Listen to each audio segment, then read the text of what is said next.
የኢትዮጵያ ሕዝባዊ አብዮታዊ ፓርቲ ኢህአፓ እየተዘጋጀ የሚቀርብ ፍኖተ ዲሞክራሲ የኢትዮጵያ አንድነት ድምፅ ነው። ጤና ይስጥልኝ፣ እንደምን አመሻችሁ አድማጮቻችን። ዛሬ ሐሙስ ሰኔ 5 ቀን 2017 ዓመተ ምህረት ነው።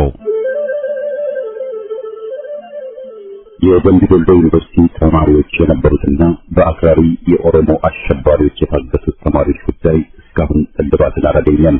ብዙዎቹ ልጃገረዶች የሆኑት እነዚህ የአማራ ወጣቶች ከታገቱ ሐሙስ ሰኔ 5 ቀን 2084 ቀናት አለፋቸው። የወጣቶቹ ሰቆቃ ያብቃ እንበል። እስከ መቼ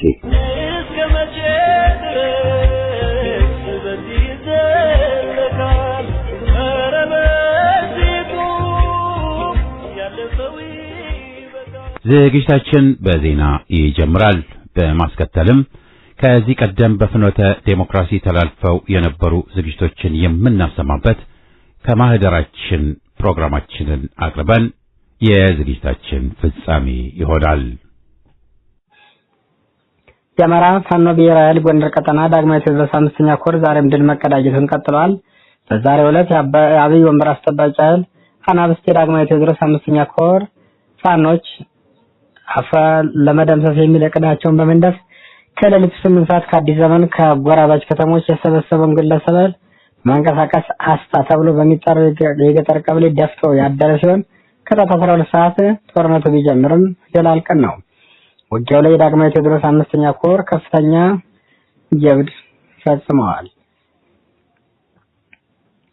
በግብይት ወቅት ከ10,000 በላይ ጥሬ ገንዘብ መጠቀም ለከፋዩ በወጭነት ለተቀባዩ ደግሞ አስተዳደራዊ ቅጣት እንዲጣልበት የሚደነግግ ሕግ በጨፍጫፊው ስርዓት ጸደቀ። አዲስ የገቢ ግብር በሚል አዋጅ የጸደቀ ከ10,000 ብር በላይ ግብይትን በጥሬ ገንዘብ መፈጸም ያስቀጣል ብለዋል። በብድርና በውጭ ዕዳ የተዝረከረከው አገዛዙና ግብረ አበሮቹ በሰበብ አስባቡ የንጹሃንን ገንዘብ መዝረፋቸውን ተያይዞታል።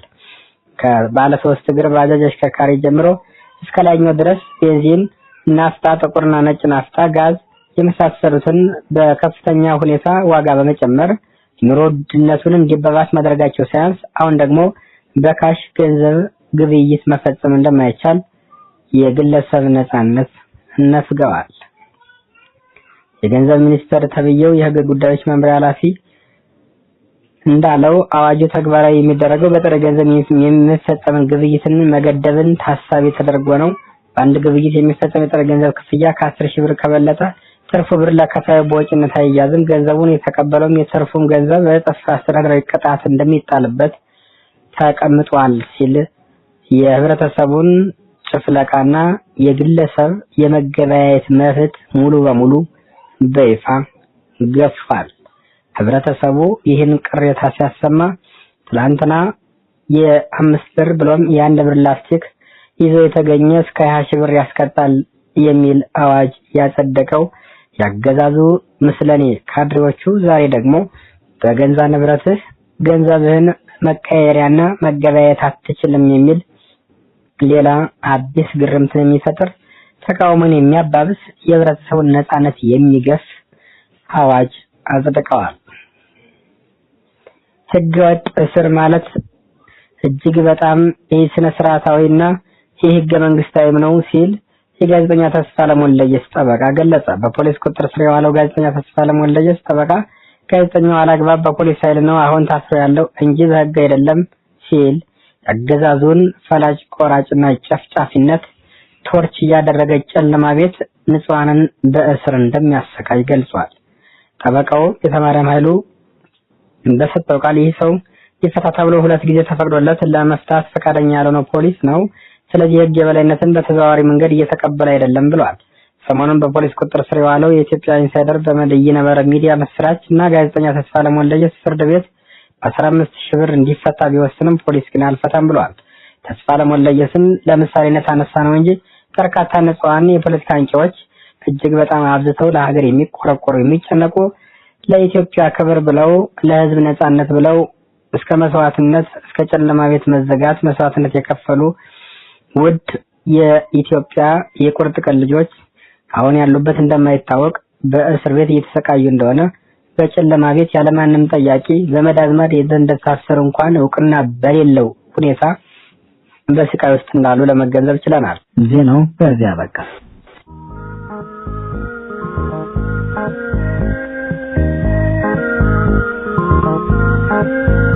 ከማህደራችን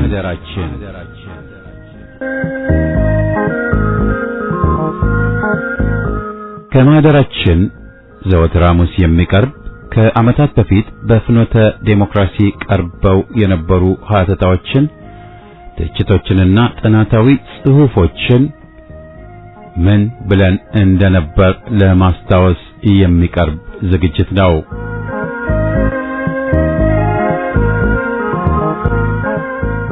በዛሬ ከማህደራችን ዝግጅታችን በሰኔ ወር 2004 ዓመተ ምህረት ማለትም ከ13 ዓመታት በፊት ቀርበው የነበሩ ጽሑፎችን እናሰማለን።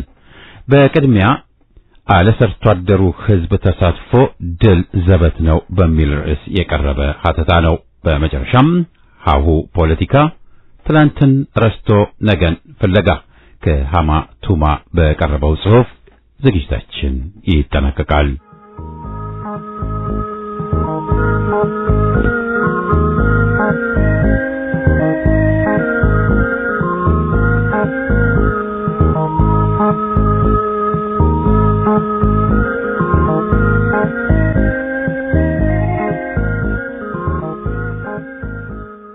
አለ ሰርቶ አደሩ ሕዝብ ተሳትፎ ድል ዘበት ነው። አይናቸውን አንሸዋረው ወይም ሁለት አይናቸውን ጨፍን አድርገውና አንጎላቸውን ለእረፍት ሩቅ አገር ሰደው ታሪክን ሊዳስሱና ሊበረምሩ የሚቃጡ ሰዎች በአብዮቱ ዘመን ወዛደርና ላባደር በሚለው ላይ ልዩነትና ጭቅጭቅ መኖሩ ቀልድ ይመስላቸዋል። ግና ቀልድና ቧልት አልነበረም። ሰርቶ አደሩ ሕዝብ ለፍቶ አደሩ ሕዝብ ወዝ የለውም ላብ እንጂ ነበር ክርክሩ። ወዙማ ወዙ አማረ የሚባልለት የጨዋ ልጆች ተብዮች ቁርጣቸውን በአዋዜ ሲያጅቡ ሲንደላቀቁ የሚታይ ነው። ወዝ ሌላ ላብ ሌላ፣ የጽንሰ ሐሳብና የርዕዮትም ገደል የሚለያየው ነበር ነው። ወደ ርዕሳችን ስንመለስ ግን ሰርቶ አደሩ ሕዝብ ወይም ሰፊው ሕዝብ ስንል ከሀገራችን ሕዝብ 95 ከመቶ በላዩን የሚመለከት ነው። ለባዕድ ያደሩ አቀባባይና ከሃዲ ከበርቴዎች ብዙ አይደሉም። ምርጦች ነን ባዮች ገዢዎች ሆኑ ለሥርዓቱ ያደሩ ምሁሮች ብዙ አይደሉም። የሀገር ዋስትና ምሰሶ ሰርቶ አደሩ ሕዝብ ነው። ቁም ነገሩ የቁጥር ብቻ አይደለም። ብዙሃኑ አገርን አንቀሳቃሽ ናቸው። ሰርቶ አደሩ ሕዝብ ከሌለ አገር የለችም፣ አትኖርም። ድሃና ያልተማረ ቢጨቆን ቢረገጥ የማይነሳ ብለው ቢንቁትም ሰፊው ሕዝብ የሀገራችንን የነገ ዕጣ ወሳኝ ኃይል ነው። ሰፊው ሕዝብ ቁልፍ የሀገር ኢኮኖሚ አውታሮችን አንቀሳቃሽም ነው። እንቅስቃሴውን ስራውን ቢያቆም ሀገሪቷን ቀጥ ያደርጋታል። ስርዓቱንም አነቃናቂ ምት ይመታዋል። ይህ በታሪክም የታየ ነው፣ በባዕዳን ዘንድም ሆነ በአገራችን። የላባደሩ የሥራ ማቆም አድማ አገዛዞችን በየአገሩ አንኮታኩቷል። ዛሬ ህብረተሰቡ እያገኘ ያለው የጡረታ የነጻ ሕክምናና የድጎማ መብት የሰርቶ አደሩ ሕዝብ ትግል ውጤት ነው። በዓለም አቀፍ ደረጃ ሰው በላ ስርዓት የሰፈነባት አሜሪካ ለምሳሌ የሰርቶ አደሩን ሕዝብ እንቅስቃሴ በወንጀለኞች ቡድን በማፊያ ደረጃ አፍና ማዳከሟና ዛሬ ያለውን አስከፊ የብዝበዛ ሁኔታ ማስፈኗን ታሪክ ይበዘግባል። ዛሬ በምዕራቡ አውሮፓ በተለይም በጣሊያንና በፈረንሳይ ለምሳሌ ጠንካራ የሰራተኞች ማህበሮች በመኖራቸው መብት አስጠባቂነታቸው ተረጋግጦ የሚታይ ነው። ወደ ሀገራችን ስንመለስ ከነ አበራ ገሞ ጊዜ ጀምሮ ላባደሩ ያካሄደው ትግል፣ አርሶ አደሮች ያካሄዷቸው አመጾች ሁሉ ለነበረው አገዛዝ መዳከም ከፍተኛ አስተዋጽኦ አድርገዋል። በየካቲት አብዮት ጊዜም ካገዛዙ ተጣብቆ የነበረውን የሰራተኛ ማህበር አመራር አስወግዶና አዲስ መሪዎቹን መርጦ የተሰለፈው የሰራተኛ ማህበር አንድም በስራ ማቆም አድማ ኋላም ጠቅላላ የስራ ማቆም አድማ በማድረግ ለአብዮቱ ያደረገው አስተዋጽኦ ከቶም የሚዘነጋ አይደለም። እነ ማርቆስ ሀጎስና ሌሎችም ጀግና የሰራተኛ ማህበር በሪዎች የፋሽስቱን ደርግ ሲታገሉ የከፈሉት መስዋዕትነት ሁሌም የሚከበርና የሚዘከር ነው። አንዳንዶች ላባ አደር፣ ሰርቶ አደር፣ ሰፊው ህዝብ ሲባል ሰጠጥ ይላሉ። የተሰጣቸው የርዕዮትና የቀስቀሳ ውጤት ነው። ብዙሃኑን ያገለለ ትግል መና ለመሆኑ አዋቂን ማማከር የሚጠይቅ አይደለም። ያለ ሰርቶ አደሩ ተሳትፎ ትግል ድልን አያገኝም ብለን ግልጽ የሆነውን ሐቅ ጫና ሰጥተን መድገሙ አስፈላጊ የሆነው የሰርቶ አደሩን ሚናና ቦታ የሰረዙና ሊቀሙም የሚከጅሉ ብቅ ብቅ በማለታቸው ነው። ሁላችንም እንደምናውቀው የኢትዮጵያ የፖለቲካ መድረክ በተለይም ተቃዋሚ የሚባሉትን በተመለከተ ዝብርቅርቅ ብሎ ፖለቲካ፣ ንግድና ትርኢት የመሰላቸው በመድረኩ ደምቀው የሚታዩበት ጊዜ ላይ ደርሰናል። አስከፊ በሆነ ደረጃ ደግሞ በህዝብ ላይ ወንጀል የፈጸሙትም ሳይቀሩ ቅንጣትም ጸጸት ሳያሰሙ መሪ ተብለው የሚወደሱበትም ጊዜ ነው። ህዝብን የፈጁ፣ እስረኛን ያጠፉ፣ በህዝብ የቀለዱ ሁሉ የዘንድሮ አርበኞች ተብለዋል። እስከ ትናንት የኢትዮጵያ ለቅሶ ጆሮአቸው ያልደረሰ ጡረታ ሲወጡ፣ በፖለቲካው መድረክ ደግሞ ዝናን ሲሹ መሪነን ብለው ሲነሱ አዳናቂው ብዙ ነው። አሳዛኝ ሁኔታ አለ። ዋናው አሳሳቢና አሳዛኝ ጉዳይ ግን እነዚህ ክፍሎች ራሳቸውን አዋቂ፣ መሪ፣ መፍትሄ ቀፍቃፊ ወዘተ ብለው ወስደውና መሪዎቻችሁ ነን ብለው ከኛ ሌላ ታጋይ ለአሳር ማለታቸው ነው። ምሁር ነን፣ ልሂቅ ነን፣ የኢትዮጵያ ህዝብ ጆሮና አፍ ነን፣ መሪው ነን በሚል እብሪት የሰርቶ አደሩን አብዮት ሰሪነትና ሚና ነጥቀውና ለራሳቸው ሰጥተው ይውገረገራሉ። ከህዝብ ጋር ያላቸው ድርጅታዊና የተጨባጭ ትግል ግንኙነት ዜሮ በመሆኑ ልፈፋቸው ባየር ቀርቶ ባክኗል። ሰርቶ አደሩን ህዝብ ስለሚንቁ አንድም ከወያኔ ለመደራደር አሊያም ባዕዳንን ድጋፍ መለሰን ለመተካት ይመኛሉ። ቃውማቸው የወያኔን ውድቀት የሚፈልግ ሳይሆን ሽግሽግና ጥገና በመሆኑ በመጪው የወያኔ ምርጫ ለመገኘትም በመሆኑ ሚናቸው ከሰርቶ አደር ፍላጎት የተጋጨ ሆኖ ይታያል። ሚናቸው በባዕዳን እርዳታ ለባዕዳን የሚመች መለስ ቁጥር 2 ስርዓትን ለማስፈን በመሆኑ ከህዝብ ፍላጎት ይጻረራሉ። ለዚህም ነው በተጨባጭ ትግሉ ሚዛን ገለባ ሆነው የሚገኙት። በሀገር ደረጃ ህዝብን በማደራጀትና በማታገል ሚናቸው ዜሮ የሆኑ ቡድኖች በባዕድ አገሮች ሆነውና ምናልባትም የባዕዳንን ድጋፍ አግኝተው እያካሄዱ ያሉት እንቅስቃሴ ጤነኛ አይደለም። ባዕዳን ድጋፍ ያገኙት መድረክና መገናኛ ጡንቻ የሰጣቸው ስለመሰላቸው ከኛ በላይ አዋቂም ታጋይም ለአሳር ብለው መለፈፍ ብቻ ሳይሆን ሲደነፉ እየተደመጡም ነው። በራሳቸው ውሱን ዓለም የራሳቸውን ልፈፋ እያዳመጡ ተሳክረዋልና ለትግሉ ምን መደረግ አለበት? ህዝብንስ እንዴት ለትግል አደራጅተን እንጓዛለን በሚለው ጥያቄ አይጨነቁም። ብዙዎቹ መሰል ቡድኖች በአገር ቤት ያላቸው ድጋፍ ዜሮ ሲሆን በባዕድም ቢሆን አባላቶቻቸው በጣት የሚቆጠሩ ናቸው። ቡድናቸውን በማጠናከር ፈንታ ኢምንቶች እርስ በርስ ግንባር ፈጠርን እያሉ በህዝብ ላይ ያሾፋሉ። የነሱ ሚናና ቦታ የነሱ በአሜሪካ መደገፍ በቂ ስለሚመስላቸው ሰፊውን የኢትዮጵያ ህዝብ ማደራጀትን ከቁም ነገር የሚቆጥሩት አልሆነም። ዛሬ በህዝብ ስም እየተመጻደቁና እየተኩራሩ የሚባርቁት ክፍሎች ከህዝብ ያላቸው ግንኙነት ተፈልጎ የሚገኝ አይደለም። ህዝብን ማደራጀት አስፈላጊም ሆኖ የሚታያቸው አይመስልም። ባዕዳን በተለይም አሜሪካ ለስልጣን ያበቃናል ባይ ናቸውና ህዝብን ቀስቅሶና አደራጅቶ ከህዝብ ጎን ሆኖ መታገልና መስዋዕትነትን መክፈል ስልጡን ፖለቲካ አይደለም ባይ ናቸው። ዛሬ ራሳቸውን የህዝብ መሪና የፖለቲካ አንቀሳቃሽ ብለው የሰየሙ ግለሰቦች በእውቀትም ሆነ በጽናት በታሪካቸውም ሆነ በችሎታቸው ይህን ቦታ ሊይዙ የሚችሉ አይደሉም። የህዝብ አለኝታና መሪ ሊሆኑ የሚመኙ ክፍሎች የሚከተሉትን ማሟላት አለባቸው።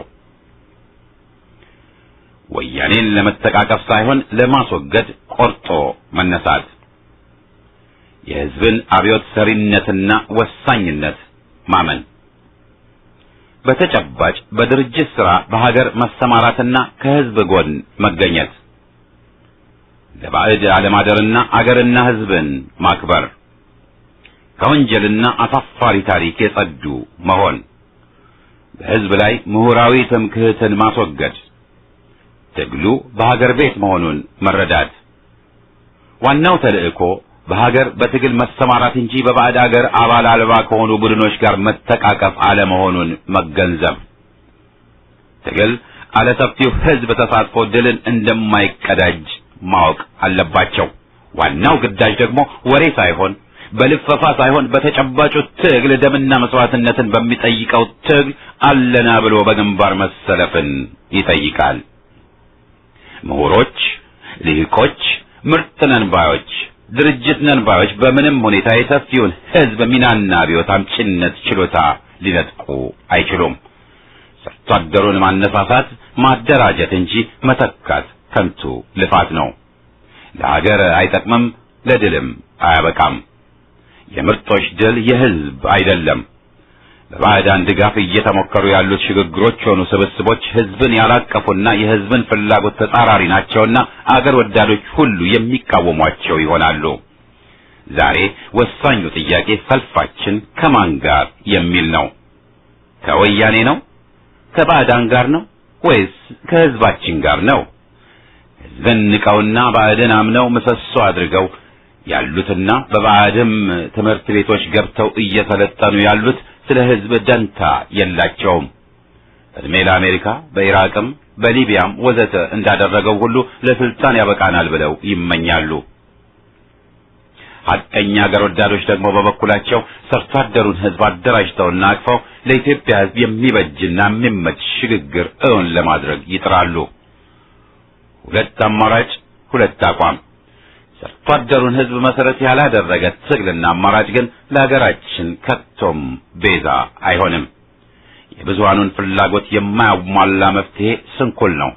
ለዚህም ነው ዛሬ ከባዕዳን ጋር የሚመሳጠሩና በባዕድ ድጋፍ ለስልጣን የተዘጋጁ ሁሉ የሕዝብ ተቃውሞ የሚያጋጥማቸው። ሰርቶ አደሩን ሕዝብ መሰረት ላደረገ ትግል እንደራጅ፣ እንታገል።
ፖለቲካ ትላንትን ረስቶ ነገን ፍለጋ በሃማ ቱማ።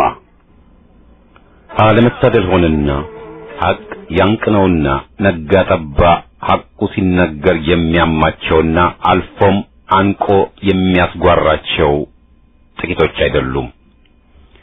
ሂስና ወቀሳ ስድብ እየመሰላቸው ለምን ተደፈርን፣ ክቡራን የፖለቲካ ጣዖቶችን እንዴት ደፍራችሁ ተቻችሁ በሚል የሚያወግዙን፣ የተተቹት በጠላትነት የታዩ መስሏቸው ኡኡ የሚሉ ግን ሐቆ ሲመረመር ደግሞ የፖለቲካ አልፋና ኦሜጋን አጣጥመናል ቢሉም ገና የፖለቲካ ሀሁን ያልቆጠሩ መሆናቸውን ተወደደም ተጠላም መናገሩና መጻፉ የሚታለፍ አልሆነም። በበኩላችን ትግል ብለን ስንጀምር ጣዖትን ማንኮታኮቱ ግዳጅ ነው ብለን የተነሳን በመሆናችን ጫጫታው እምብዛም አላወከንም። ብሬኑ ቢንጫጫ መድፋቸው ቢያጓራ ለምን ይደክማሉ እኔ እንደው አልፈራ ያለውን አርበኛ እናስታውሳለን። እንዲያውም ወያኔ ከተቃዋሚው የበላይ መስሎ ለመታየትና በስልጣንም ለመቀጠል የቻለው ከሞላ ጎደል የፖለቲካውን መድረክ በቁጥጥር ለማስገባት በመቻሉና የፖለቲካውን ትኩረትን በተመለከተም ቃኝ እኔ ነኝ ብሎ መሰየም በመቻሉ ነው። ወያኔ ይህን ለማድረግ በቅድሚያ የራሱን ግብ ጠንቅቆ ከማወቁ ሌላ ጠላት ያለውን ህዝብና ድርጅቶችንም በተመለከተ ምን ማድረግ እንዳለበት በመረዳቱ ነው። የኢትዮጵያን ህዝብ በአብዛኛው ጠላት ብሎ በመፈረጁ ገና ከደደቢት ጀምሮ የጠነሰሰው ፖለቲካ ከፋፍለህ አዳግም ግዛ ነውና ለስልጣን ሲበቃ የክልልና የአንቀጽ 39 ፖለቲካን አሰፈነ። ለሆዳቸው እና ለስልጣን ፍርፋሪ የሚያድሩትንም አውቆ በዚሁ መልክ ገዛቸው። አንድ አዛውንት ፕሮፌሰር እነመለስን ልጆቼ ብለው በለንዶን ስብሰባ ድጋፍ መስጠታቸውንም የምንረሳው አይደለም። በሰኔው 83 ጉባኤም በፈረደበት አማራ ላይ ሲደነፋ ከፕሮፌሰር አስራት በስተቀር የተሰበሰቡት ሁሉ አብረውት አጓሩ። የሚሾሙት ተሾሙ፣ ወንበር ቢጤም ተሰጣቸው። ወያኔ ማራቅ ያለበትንም ያውቅ ነበርና አይገዙልኝም ያላቸውን ደግሞ አሳደደ፣ ገደለ፣ ደብዛ ጠፋ፣ ህገወጥ ብሎ አገደ። በጫት ቃሚነት ቢታማም መለስ ዜናዊ ህዝብ ይወደኛል በሚል አጉል ቅዠት ለደቂቃም ቢሆን ባለመሸነፉ ህዝብን መግዛት በፍጅት በሚል አፈናውንም አላልቶት አያውቅም። በዚህም መሰረት ብልጣብልጡ ወያኔ ተቃዋሚን እየከፋፈለ የተቃዋሚን ትኩረት ከዋናው ነጥብ ወደ መለስተኛው ድምጻችን ተቀማ መሆኑ ቀርቶ የታሰሩት ይፈቱ ለምሳሌ እያደረገ ቀጥሏል። ለምሳሌ ወያኔን በትጥቅ ገና ከመጀመሪያው መፋለም ሲገባ የሰላም ትግል ወይስ የብረት ትግል የሚል አጓጉል ክርክር ከፍቶና አስከፍቶ ዱላ ታንሱ መላ ይሻላል ባዮችን ኮልኩሎ ሲያደናግር ሲከፋፍልና ሲያደናቀፍ ቆይቷል። ዛሬም ዋናው የትግል መፈክር ወያኔን ከስልጣን በአስቸኳይ ውረድ መሆኑ ቀርቶ በይስሙላ የምርጫ ጋጋታ መጠመድን ያውም ወያኔ ይሸነፋል በሚል ቅዠት አምኖ መሳተፍን አስፍኗል። በየታሪክ ማጣፊያ ላይም ቁም ነገሩ አልጫ የሆነ ትናንትን እየረሳን ነገን መቀማት ዕጣ ክፍላችን ሆኖ ተሰቃይተናል። የ66ቱ የ83ቱ ይቅርና የ1997 ተዘንግቶ እነሆ በ2002 ዓመተ ምህረት ስህተትን ለመድገም የተነሱትን መታዘብ ግድ ሆኗል።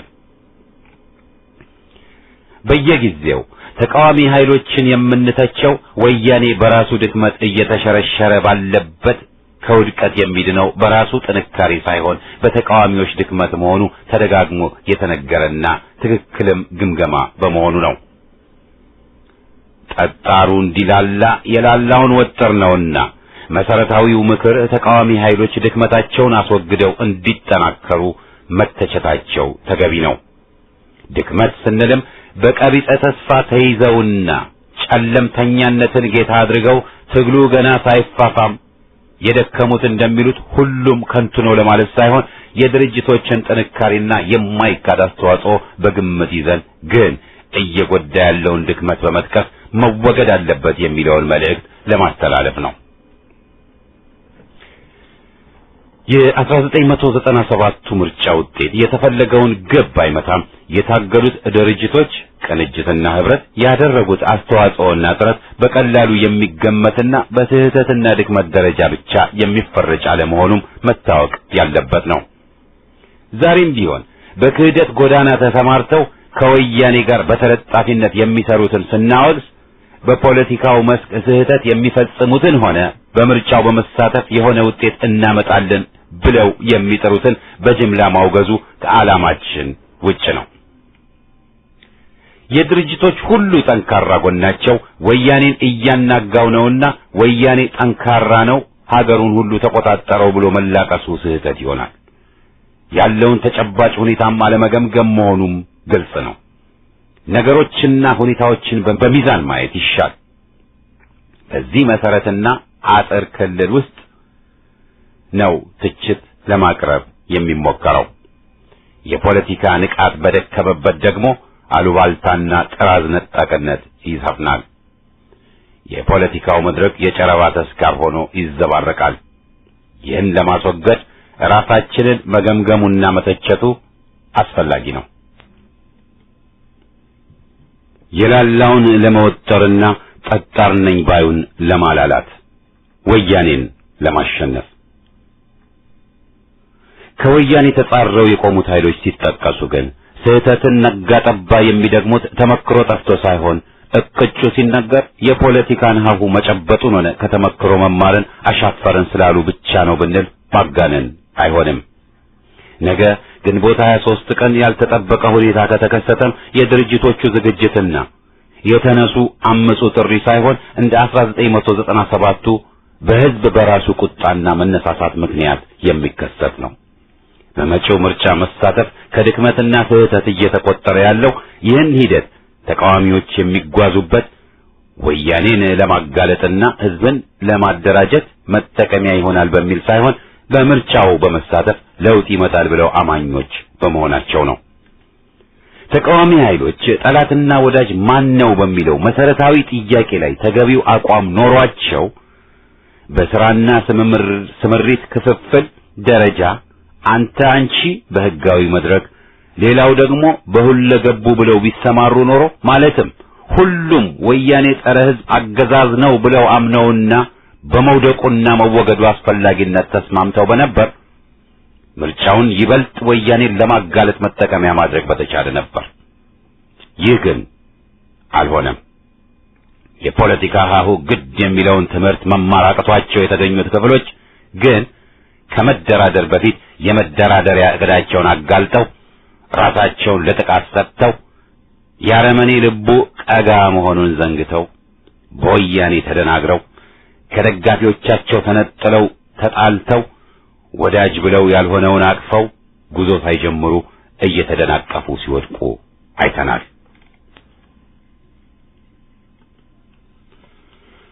ምሳሌ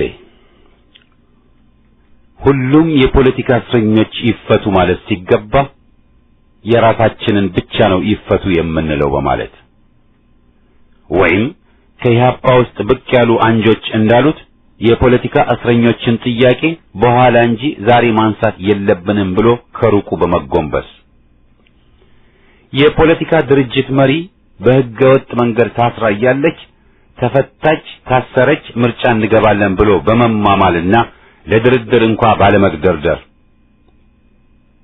ምን ተይዞ ጉዞ ወይም አፈ ወሪሳ እንዲሉ በገባ በባዶ ደንፍቶ ጠላት በማብዛት የሀገራችንን የአካባቢ ሁኔታና ዓለም አቀፉንም ሁኔታ ባለማጤን ያለውን አደጋ ለመገንዘብ ባለመቻል አቦ ሸማኔው እየመጣ ቀሪ ጥይትን በጥንቸል ላይ በመጨረስ ትጥቅ ትግል የጀመሩትን ከወያኔ በፊትና በላይ ማውገዝ ታግሎ ለአገር መስዋዕት በጅልነት በመፈረጅ የተሰዉትን ማብጠልጠል ትናንት የመሪነት ብቃት የሌላቸው መሆናቸውን ያረጋገጡትንና ህዝብን የከዱትን ዛሬ መሪ ነፃ አውጪ ብሎ ማቀፍ ወያኔ ማንነቱን ከምርጫ አንጻር በ1997 ዓ.ም አሳይቶ ያኔ የገደላቸው ወገኖችን ደም ሳንበቀልና ያኔ የታሰሩት ዛሬም በየጉድጓዱ እየተሰቃዩ ባለበት አለ ተገቢና በቂ ቅድመ ሁኔታ በምርጫ ለመሳተፍ መሯሯጥ ምርጫ በመግባት የወያኔን ዕድሜ እናፋጥራለን ብሎ መቃዠት ወዘተ የታዩት ሁሉ የሚጠቀሱ ናቸው። በዚህ ገጽ በርካታ የተቃዋሚ ድርጅቶች መሪዎች በየጊዜው በሰጡት መግለጫ የተጋለጠ ነውና መድገሙ አስፈላጊ አይሆንም። በባዕድ ሀገር ያለው ደግሞ አላፊ አግዳሚው ለጆሮ የሚስማማ ከበሮ ሲደልቅለት ምራኝ ምራን ብሎ መነጠፍና መታለል ጠባዩ የሆነ መምጣቱ በመጠቀሱ ያው ውርጅብኝ ቢከተልም ሐቅ ነውና መነገሩ ግን አስፈላጊ ነው። የፖለቲካ ሀሁ ጠላትህን ወዳጅህን በቅድሚያ እወቅ ይላል። ወያኔ ጠላቶቹን ያውቃል። ኢትዮጵያና ሕዝቧ ጠላቶቹ ናቸው። አንዳንዶቹ ተቃዋሚዎች ግን ወያኔ ወዳጃቸው ይመስላቸዋል።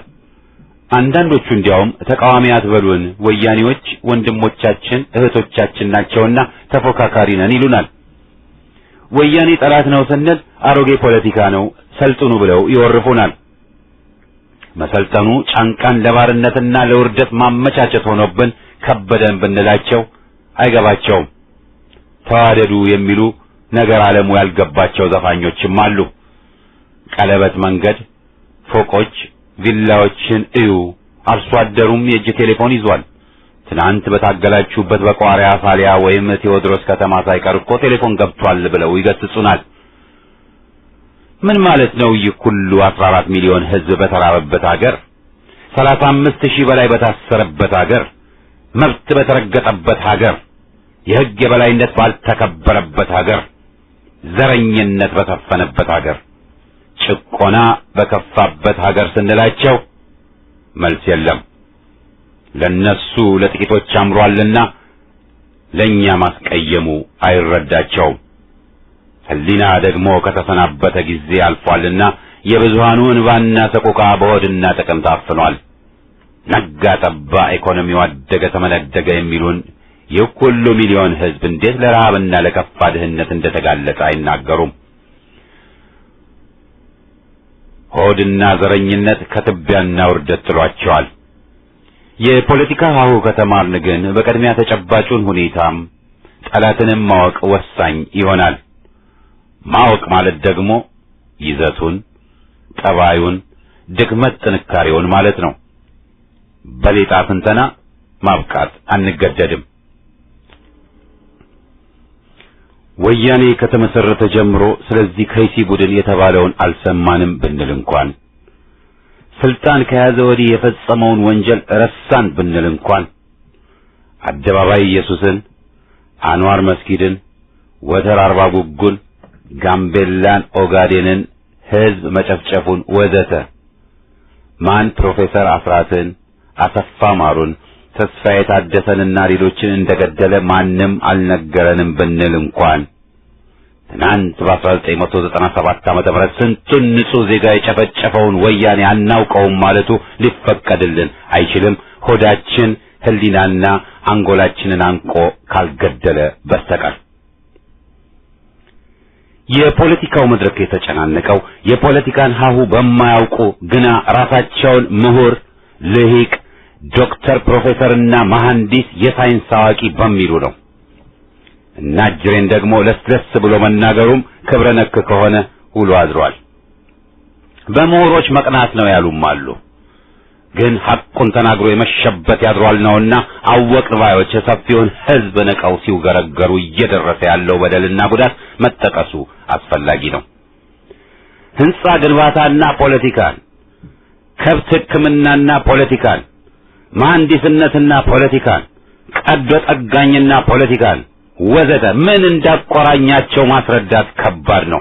ቀጥታ ግንኙነት የለምና ዛሬ ሟቹ ታዋቂ ዘፋኛችንና የወያኔ ወዳጅ አረባዊ ነጋዴም የክብር ዶክተር ቢባሉም ሚሊዮኖች ይህን ከስም ቀጥሎ የሚለጠፍ ነገር ስለሌለን ተለጣፊ ባላቸው ተንቀን ልሂቅ ዶክተር የሚባለውን አጨብጭባችሁ ተቀበሉ እየተባልን ነው። ፖለቲካ የጡረታ ጊዜም መዝናኛ ሆኗል። ለረጅም ዓመታት ከፖለቲካው ርቀው የግል ኑሯቸውን ሲያሳድዱ የቆዩት ድንገት ብልጭ ሲልባቸው ደግሞ ወደ ፖለቲካው መለስ ሲሉና እኛ የተሳልን የተለጠለጥን ፖለቲከኞች የምንለውን አድምጡ ብለው ያተክሩናል። ሌሎች ደግሞ ወያኔ ጋር ሄደው ደፋ ቀና ብለው ቆሻሻና ዘረኛ ጫማን ስመው መሬት ሊመሩ ንግድ ፈቃድን ሊያገኙ በወገንና ሀገር እንባ ላይ ሊከብሩ ሞክረው ሲከሽፍባቸው ተመልሰው ዓለምንም ጸጸትና ይቅርታ የሕዝብ ወገን ነን ብለው የሚጮሁና በዚያውም ጥፋታቸውን እየደበቁ ያሉ አሉ። ትናንት በአዲስ አበባ ሼራተን አስረሽ ምችው፣ ነገ በዋሽንግተን ዲሲ መሰለፍና ይውደም ባይነት ብዙም አያዋጣም። ይባስ ብሎ ደግሞ ትናንት ከመለስ ዜናዊ ጋር ሆነው ሀገር ወዳድ ዜጎችን ያጠፉ፣ ታጋይ ወገኖችን የገደሉ፣ በወያኔ ወንጀል የተካፈሉ ዛሬ ከግለሰብ መለስ ጋር ተጋጨን በሚል ህዝባዊ ሆነናልና መሪያችሁ ነን ሲሉ እልል የሚሉ የፖለቲካ ሀው ያልገባቸውም በርክተዋል። ግለሰቦቹ ህዝባዊ ለመሆን በቅድሚያ ዘረኛውን የወያኔ ፖለቲካና መስመር ጸረ ኢትዮጵያ ብለው ማውገዝና ኢትዮጵያዊ ፖለቲካን በግልጽ መቀበል ይኖርባቸዋል። ደብዛቸው የጠፋ የፖለቲካ ድርጅቶች መሪዎችና አባላት የት ደረሱ ሲባል አናውቅም ማለቱ ፍሬ ቢስ ነው። ወያኔ ስንል መለስ ዜናዊ ብቻ ለመሆኑን እናውቃለንና በወንጀል የተሳተፈ ግለሰብ ከሁሉም በፊት ንስሐ መግባት አለበት። ይህ ባልሆነበት ገዳይን ነጻ አውጪ ብሎ መቀበል ወያኔን ነጻ አውጪ ብለው የተቀበሉ የፈጸሙትን ስህተት መድገም ይሆናል። ስህተቱን ነጋ ጠባ ለሚደግም ደግሞ ብዙዎች የሚያዝኑለት አይሆንም። በሌላ በኩል ደግሞ የሞትን ክፉነት በቅድሚያ የሚያውቀው ሟቹ ነው እንደተባለው መከራና ሰቆቃ ባልደረሰባቸው ሁሉን ቻይ መሐሪና ይቅር ባይ መስለው ቢሰየሙ የሚገርም አይደለም። እሳቱ አልጠበሳቸውምና ነው። ወያኔ ወንድም እህት ጓዳቸውን አልፈጀባቸውምና ነው። ምን አጠፉ ሲሉ ወይም በሰማዕት ላይ ሲሳለቁና ሟቾችን ሲወቅሱ ማለትም በቁስላችን የጋለ ብረት ሲያስገቡ ችግራቸው አለመቁሰላቸው ነው። የሰው ቁስል አይነዝርም ሆኖ ነው። እስቲ እንጠያየቅ። የሌሎቹ ይቅርና ወጣት ሺብሬ ለምን ሞተች? የናበራሽ ይቅርና ብርቱካን ለምን ታሰረች? በወያኔ እስር ቤት አለፍትህ የሞቱት ይረሱና በቀይ ሽብር የተገደሉት መገደላቸው ሚካድና በ1997 ዓመተ ምህረት በገፍና በግፍ የተረሸኑት ከ200 በላይ ዜጎች ጋምቤላ፣ አደባባይ ኢየሱስ፣ አሰቦት፣ ምስራቅ ወለጋ፣ ወተር፣ አንዋር መስጊድ፣ ኦጋዴን ለምንስ የምናስታውሰው ሁሌም ጎደሎና ያልተሟላ ይሆናል? ለምንስ ወንዝ ሊወስደን ሲል ቄጠማ መጨበጥ ይቀናናል? ለምንስ ችግሮቻችን ብለን ልንመካባቸው የተነሳንባቸው ግለሰቦች ታሪካቸው የዝንጀሮ መቀመጫ ወይም አስቀያሚ ሆኖ ያስቸግራል? አስመሳይ ነጻ አውጪዎችን የአበቡባዮች አፋቸውን በሬት ሊያጥቡ አይገባምን? ዛሬ ንስሐ ያልገቡ ወያኔዎችን እያዳነቁ ተቀበሉ የሚሉንስ ስለመሆኑ ህሊናቸውን መርምረዋል? ክህደቱ ስሬቱ ለምንስ ይሆናል? ያንዴው አይበቃም? በግ እንኳ ቧ ይላል የተባለው ተዘንግቶ ለወንጀላቸው እባካችሁ ማሩን አጥፍተናል የማይሉና ይባስ ብለው የተፈጸመውን ወንጀል አልተፈጸመም የሚሉ እንዴትስ የህዝብ ነጻ አውጪ ይባላሉ?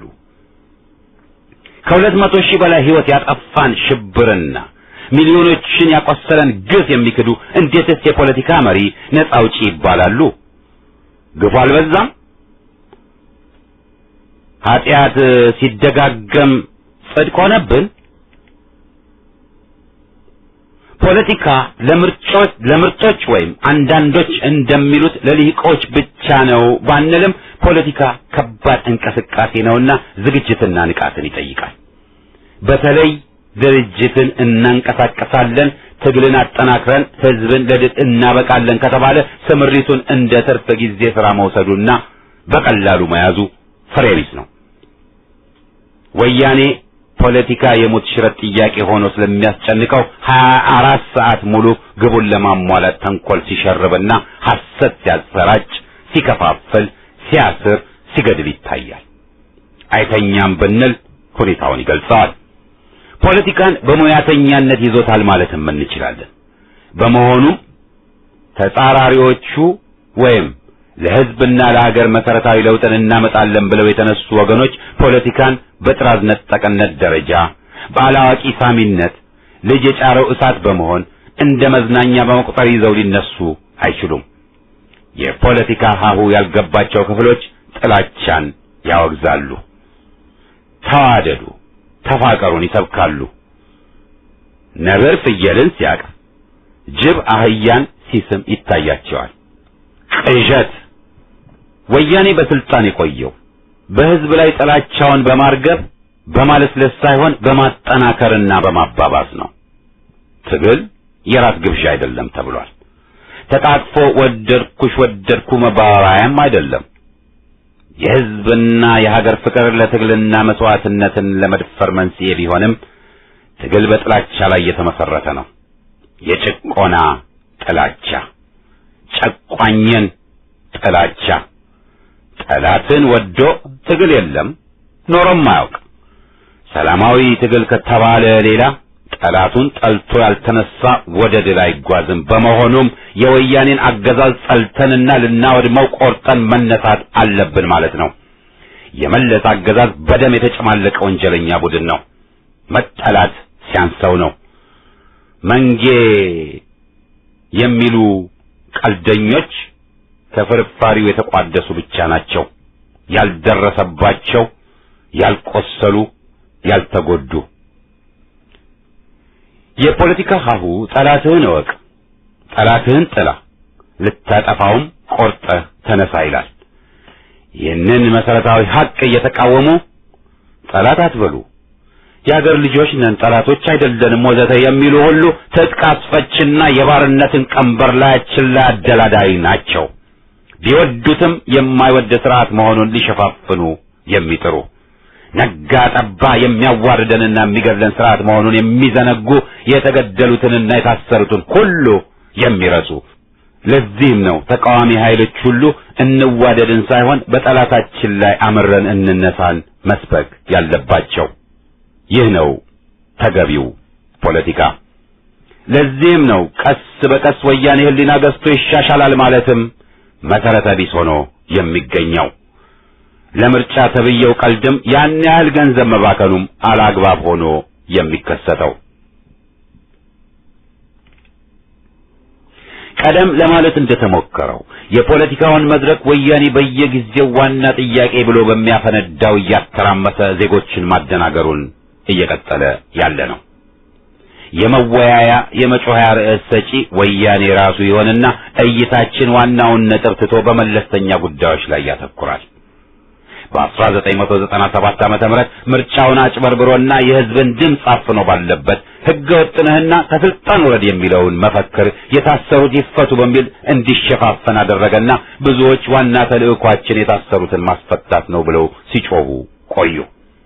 አንዳንዶቹም ማይባስ ብለው ይህንኑም አጥበው ይፈቱ የምንለው የራሳችንን እስረኞች ብቻ ነው ብለው ራሳቸውን ለትዝብት ዳረጉ። በቅለው ተሰርቆ ባረጀ ኮርቻ ላይ ኡታ የሆነ መቸገራችን አልቀረም። የድርጅትን ምንነትና ሚናም በተመለከተ ተገቢው ግንዛቤ ባለመኖሩ ፖለቲካው ያልነው መደነባበሩ አልቀረም። ከአያሌ ዓመታት ውድ ተመክሮ በኋላ አሁንም ብቸኛ መሪ ድርጅት የሚለውን አጓጉል ንግግር እንዳሉ አሉ። በ1997 ተመክሮ እንዳየነው ስብስብ እኔ እንጂ ሌላ ማን አለና ብሎ ሲኩራራና ትብብርንም እምቢ ሲል የደረሰው ጉዳት የሚረሳ ሊሆን አይገባም። ዛሬም አንድን ድርጅት ብቸኛ የህዝብ ድርጅትና መሪ ብሎ ማቅረቡና በዚህም ተወስኖና ተቃኝቶ ሌሎችን ማክቸልቸሉ ጠቀሜታው ለወያኔ መሆኑን ገና ያልተረዱ አሉ። የሀገራችን ዋና ዋና ችግሮች በአንድ ግንባር ቀደም ተብሎ በደጋፊዎቹ በተሰየመ ድርጅት ብቻ የሚወገዱ አለመሆናቸውን መረዳት ያቃታቸዋሉ። ሁሉም ሀገር ወዳድ ድርጅቶች በየፊናቸው ሆነ በትብብር ሊያደርጉት የሚችሉት አስተዋጽኦ መኖሩንም ይክዳሉ። አንዳንዶቹማ መሪና ብቸኛ ድርጅት እገሌ ነውና ሌሎቻችሁ ፈረሱ አሊያም ከሱ ተደባለቁ ብለው ይመክራሉ። የፖለቲካ ሀሁ ገና አልተቀራም። የግንዛቤ ማጠር ችግር ደግሞ ይቀጥልና የአገሪቷ ዋና ዋና ችግሮች ምን መሆናቸውም ራሱ ምስጢር ሊሆን ይከጅለዋል ወይም ለብዙዎች ይሰወራል። አገር ማዳን የሚለው ወቅታዊና ተገቢ መፈክርም ይዘቱ ይምታታና ስፋቱ ይሳትና ወሳኝ የአገራችን ችግሮች እንዳይነሱ በእንቅፋትነት ማጠየቂያ ሆኖ ይቀርባል። ተልዕኳችን ሀገር ማዳን ነውና በሴቶች ላይ ስለሚደርሰው በደል፣ ስለ ጎጂ ባህሎች፣ ስለ መብት ረገጣዎች አታንሱ የሚሉ አሉ። ግባችን ሀገር ማዳን ነውና በአንዳንድ ድርጅት ጥላ ስር መሰባሰብ እንጂ ስለ ሴቶች መደራጀት ለምን ይወራል? ለምንስ ድርጅቶች ይኖራሉ? ወዘተ የሚሉ የተሳሳቱ አቋሞች መድረክ ላይ ብቅ ይላሉ። ሴቶች ተደፈሩ፣ መብታቸው ተረገጠ፣ ውህዳን ተሰቃዩ፣ ሰብአዊ መብትም ተገረሰሰ፣ የሕፃናት መብት ተደፈረ ወዘተ ሲባል ይህ ሁሉ ትርፍ ነው፣ ዋናው ሀገር ማዳን ነው ይላሉ። ይህ ፖለቲካዊ ዕውቀት ሳይሆን ያለማወቅ ምልክት ነው። የህብረተሰቡ ልዩ ልዩ ክፍሎች በየራሳቸው መደራጀታቸውና መብታቸውን ለማስከበር መታገላቸው፣ ለምሳሌ ሴቶች እንደ ሴቶች፣ ላባደሮች፣ ወጣቶች ወዘተ ለትግሉ ስኬት ወሳኝ ሚና እንዳለው መሳት አይገባም። የቅንጦት ጥያቄና መፈክሮች መስለው የሚታዩት አይኑ ለተጋረደ ብቻ ነው። ሀገር ማዳን ሲባልም በቅድሚያ ህዝብን ማዳን ማለትም የህዝብን መብትና ሰብዕና ማስከበር ማለት መሆኑን መዘንጋት ስህተት ነው። ሐቀኛ ሀገር ወዳዶችን ከወያኔ አይነት ብሔረተኞች የሚለየው አንዱ ዋና ጉዳይ ይህ ነው። ህዝብን ማስቀደም ወይስ አዴ ብሔረሰቤ ጎጤ ማለት? የወያኔ ሰለባዎች አንዳንዶቹ ትናንት ኢትዮጵያዊ ነን ሲሉ የነበሩና ዛሬ ጠበው ወደ ጎጣቸው የተመለሱ፣ ሰፋ ያለውን ህዝባዊና ሀገር ወዳድ አቋምን ትተው ወዲ ትግራይ ወዲ ትግራይን ወይም ሀፍረተ ቢሱ እንዳለው ወርቅ ዜጋንን ማለትን እስከቀጠሉበት ደግሞ የነገው መዘዝ በወርቅ ተብየው ራሳቸው ላይ በውደቁ አይቀሬ መሆኑን ማወቅ ይገባቸዋል። ጆሮ ያለው ይስማ፣ ጨው ለራስህ ብለህ ጣፍጥ፣ ወያኔ የሚወድምና ያስተዛዝበናል፣ ይህ ቀን ያልፈና ወዘተ ማለት ይቻላል። ነገ ለህዝብ የሚበጅ ጊዜን ከፈለግን ዘንድ ትናንትን መርሳት አንችልም። ታሪኩን የረሳ ስህተቱን ይደግማል ነው። ስለዚህም ያለፈውን ሳንረሳ ዛሬንም ገምግመን ለብሩህ ነገ በሁላችን ጠላት በወያኔ አገዛዝ ላይ በጋራ እንነሳ የሚለው ጥሪ መስተጋባትና ምላሽም ማግኘት አለበትና አለና እንበል።